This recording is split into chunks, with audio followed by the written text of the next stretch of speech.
Click.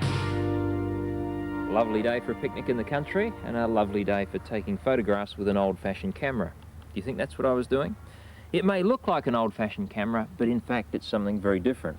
When you go on a picnic, you might like to take your Walkman or portable cassette of some sort, or even a portable CD player with you to give you music. Believe it or not, this little device, this little box, is portable music for the 1920s. Here's how it worked. First of all, you open up the box, and you found lots of bits and pieces in there that needed to be assembled. Let's take them out and have a look at them. You see, it's a portable record player.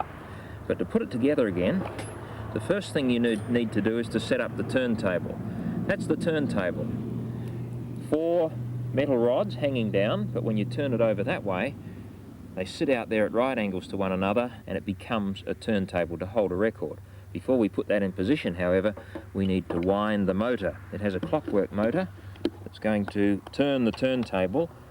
The handle goes in here, and I wind it as much as I can until I feel the spring begin to tighten, and it certainly feels as if it's beginning to tighten now. So I'll stop at that position there, put it back on the table.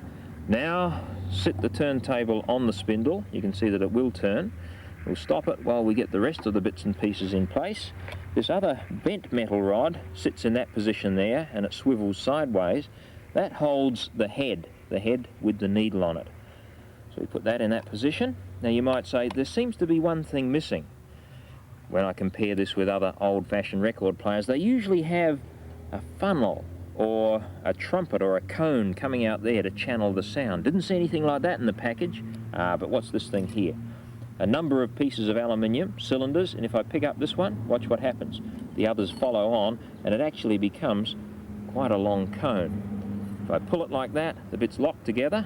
I now push that in that position there, so that it locks onto the head that holds the needle, and we're ready to go. We need to put the record in position, of course. Even though you're way out in the country, miles from the city, you can have music by letting the record spin and lowering the needle down into the record, and away you go.